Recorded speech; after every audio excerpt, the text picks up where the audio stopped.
Hola, ¿qué tal? Muy buenos días. Es un placer saludarlos hoy. Bienvenidos a la 11ª celebración del Día Nacional de la Prevención del Lavado de Activos. Saludamos a todas las personas que se conectan a esta hora, a la transmisión virtual desde Argentina, Chile, Colombia, Ecuador, República del Salvador, España, México, Paraguay y Perú. Agradecemos la participación de la señora Candice Welch, representante regional de la Oficina de las Naciones Unidas contra la Droga y el Delito UNOD para la región andina y el Cono Sur. También saludamos al doctor Andrés Idarraga, secretario de Transparencia de la Presidencia de la República, y al doctor Luis Eduardo Ginás, director general de la Unidad de Información y Análisis Financiero, UIAF. Invito al atril al doctor Andrés Idarraga. Muy buenos días. Buenos días. Un saludo especial a los organizadores, por supuesto a la UNAID-ODC, al ICC, a la Cámara de Comercio, a NRS, a nuestros acompañantes en la mesa principal. Es un orgullo para la Presidencia de la República y la Vicepresidencia, en este caso a través de la Secretaría de Transparencia, estar en este evento máxime cuando una de nuestras promesas de gobierno ha sido la lucha contra la corrupción.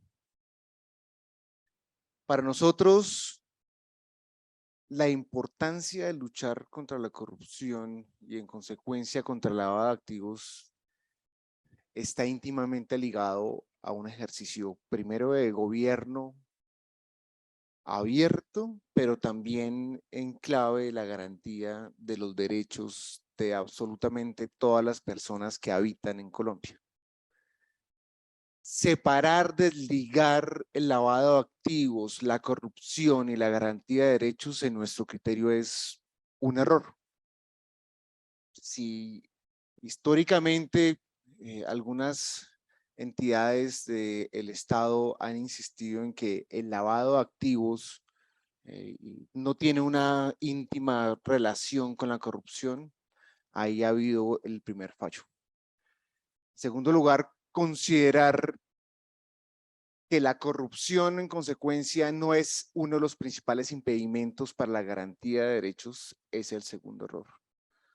Pero más equivocados podríamos estar si consideramos que la lucha contra la corrupción, si la lucha contra el lavado de activos se puede hacer tan solo en una lógica de tiempos y movimientos, en mapas de riesgos anticorrupción, lo cual por supuesto no vamos a abandonar, pero creemos que el cambio en la lucha anticorrupción, el cambio en la lucha contra el lavado de activos, conlleva trabajar con la gente, con la empresa privada, con las ciudadanías, con las veedurías y por supuesto con absolutamente cada una de las entidades que en lo público y en lo privado están dispuestas a que mejoremos en materia de justicia, en materia de competitividad y de esta manera lograr que la paz total sea una realidad.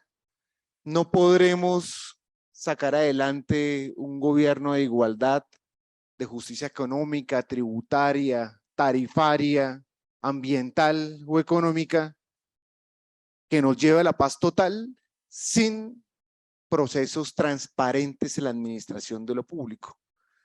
De esta manera, han al menos transcurrido casi 3 meses de gobierno.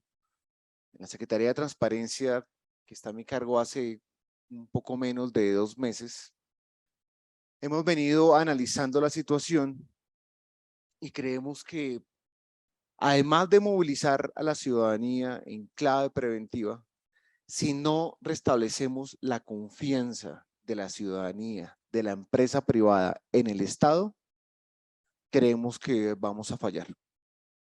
El gran problema de esto tiene que ver con la injusticia, que es el marco general que ha conllevado naturalizar la corrupción, que ha conllevado naturalizar el lavado de activos, que ha logrado naturalizar el cómo voy, el CBY, Y hasta que no acabemos con esas lógicas que son profundamente culturales, desafortunadamente creemos que no vamos a ser tan contundentes en esta lucha contra la corrupción y en contra del blanqueamiento de capitales. De tal manera que, por ejemplo, en la próxima legislatura ya hemos venido avanzando con el proyecto. Hemos querido impulsar la ley de reglamentación del cabildeo, del lobby. La empresa privada podría ser la más interesada en que sobre la mesa dejemos claras las reglas con un registro de lobistas, de cabildantes. Bueno, ¿cuál es la relación y cómo se relaciona la empresa privada con el Estado? Básico.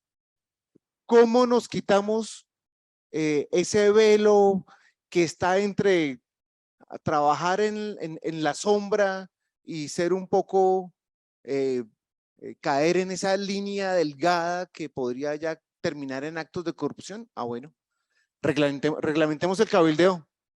¿Qué está pasando con los recursos que hoy, producto del cabildeo, se integran a los destinatarios, a los beneficiarios finales? Que es el registro que, entre otras cosas, tiene la DIAN. ¿Se blanquean? ¿Cómo se legalizan? Ah, bueno, eso es una pelea concreta, chiquitita, en materia de lavado de activos, que en la medida en que reglamentemos el cabildeo, quizás podemos ir saneando esa esa situación, y vamos mejorando y aclarando, transparentando la relación en clave de negocios de la empresa privada con el Estado. Creemos que eso es algo sensato y vamos por ello.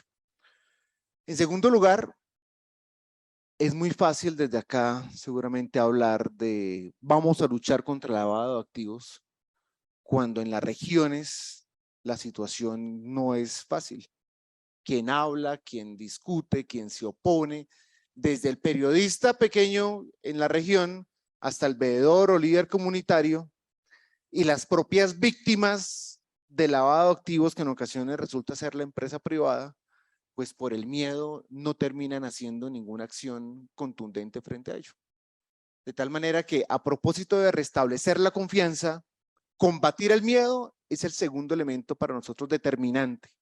Si no combatimos el miedo, no vamos a lograr que esa acción ciudadana que se moviliza en torno al cuidado de los recursos y a impedir que generen acciones de blanqueamiento, o bien sea por acciones del multicrimen, o bien sea por actos de corrupción administrativa, es, digamos, el segundo elemento a tener en cuenta. En tercer lugar, la ley 2195 de 2022 estableció, por ejemplo, los planes de ética y transparencia. Esos planes que en el caso de lo público estamos a puertas el próximo 9 de diciembre, el Día Internacional de Lucha contra la Corrupción, vamos a lanzar los lineamientos para las entidades públicas en la implementación de los planes de transparencia y ética pública, que es un tema de reputación, es un tema de integridad pública, para que todas las entidades del Estado, desde las del orden nacional hasta las de los entes territoriales más pequeños, arranquen con esa implementación. Pero eso no puede terminar siendo un asunto de tiempos y movimiento, reitero. No es un asunto solamente de planes de riesgo de corrupción, planes de riesgo contra el lavado de activos.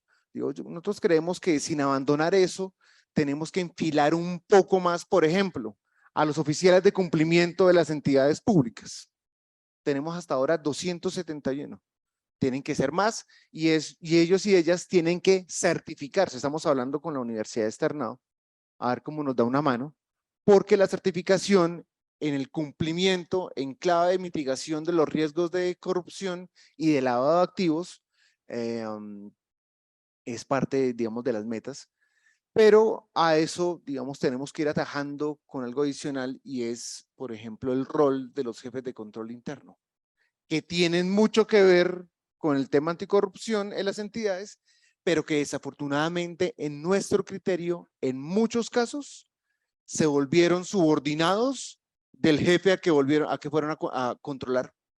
¿Cómo es posible que el presidente de la República nombre 200 y punta de jefes de control interno, los manda a cuidar los ministerios, las entidades descentralizadas y terminan ellos siendo un trabajador más de la entidad y se cortó la relación con el gobierno nacional?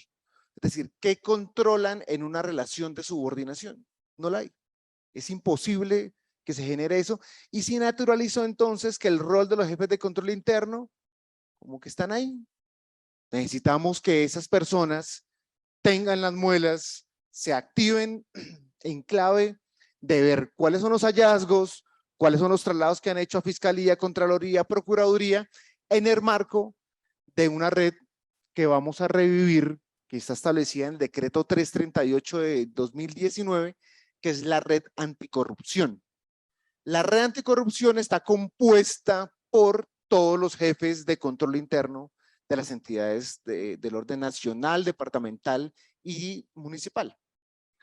Con esas personas vamos a reajustar entonces los mapas de riesgo en clave de lavado de activos, tráfico de armas, pero además de eso, ver cómo ellos son, digamos, nuestra primera línea de un control certero de los recursos públicos. Lo que hemos encontrado ahorita en el gobierno nacional, apenas llegamos, son graves reportes del inadecuado uso de los recursos públicos. Tan grave que hemos decidido seguir ahondando en clave de auditorías forenses en no pocas entidades para ver cómo descubrimos la cartelización que se tomó muchas entidades del Estado. ¿Dónde están esos recursos? ¿Cómo es que se crearon entidades que en el mes de enero no tenían experiencia y el mes de febrero y marzo contrataban miles de millones de pesos? Eso para nosotros es el primer índice de preocupación. ¿Dónde fueron a parar los recursos de las emergencias de la hora invernal? ¿Dónde fueron a parar los recursos de las víctimas? ¿Dónde fueron a parar los recursos de acueductos, de escuelas, de infraestructura pública? Bueno, seguramente cuando ahondemos en unos meses al respecto, cuando con la ayuda del doctor Ginás, con la ayuda de la DIJÍN y por supuesto en cabeza de la Fiscalía General de la Nación, veamos efectivamente qué pasó con los recursos públicos, porque efectivamente ni llegaron a la gente, ni en la cantidad ni en la calidad, y en consecuencia esos recursos fueron lavados, esos recursos fueron blanqueados. Entonces, reitero, desligar la corrupción del lavado de activos es, digamos, el error que queremos evitar. Nosotros desde el gobierno nacional, adicional a llegar a revisar los recursos que ya encontramos contratados y ejecutados o en ejecución, vamos entonces con lo que les acabo de comentar, los oficiales de cumplimiento, los jefes de control interno, los planes de transparencia y ética, a fortalecer en clave preventiva la ejecución de los actuales recursos que tenemos asignados. Y finalmente, mencionarles que dentro del COMPES 4070 de 2021, en su plan de acción hay un elemento que se llama la interoperabilidad de los sistemas de alertas anticorrupción. Esas alertas que hoy tiene, por ejemplo, muy bien diseñada la Contraloría, no pueden quedarse solamente en convenios bilaterales Contraloría, Fiscalía, Contraloría, Procuraduría y estas a su vez con los demás. Hemos propuesto que para recuperar la confianza de la ciudadanía en el Estado, en todas las instituciones del Estado, logremos esa interoperabilidad, que nos tomemos la foto todas las entidades del Estado para decir, mira, aquí no estamos en competencia de quién es el que lucha más contundentemente contra la corrupción y el lavado de activos. Aquí todas las entidades públicas tienen el deber de trabajar para acabar con este flagelo, pero es la manera de decir, mira, aquí la política no está envuelta en la lucha contra la corrupción. O sea, tenemos que despolitizar la lucha contra la corrupción. La lucha contra la corrupción y el lavado de activos no puede ser un instrumento de discusión ideológica. Yo creo que absolutamente todas las personas, en medio de las distancias programáticas, políticas, ideológicas, estamos de acuerdo en que con la corrupción y el lavado de activos no puede más este país. Por eso nuestra acción decidida en los próximos 4 años de gobierno, acabar con ese flagelo, a combatirlo de frente. Vamos a la ofensiva, la Secretaría de Transparencia va a la ofensiva en el marco de las competencias que le da la Ley 2195 de 2022. ¿Cuál es la articulación de la lucha anticorrupción a nivel nacional? Nosotros queremos un estado de puertas abiertas, queremos que la competitividad aumente en clave de acabar con las coimas que están en torno a eso. Reglamentamos el cabildeo en Colombia y con esas dosis en varios frentes dentro del Estado y por fuera de él, vamos a intentar tener pronto resultados para que la ciudadanía encuentre que Colombia es un país potencia de la vida, garante de los derechos, donde podamos vivir en paz y con justicia. Muchas gracias.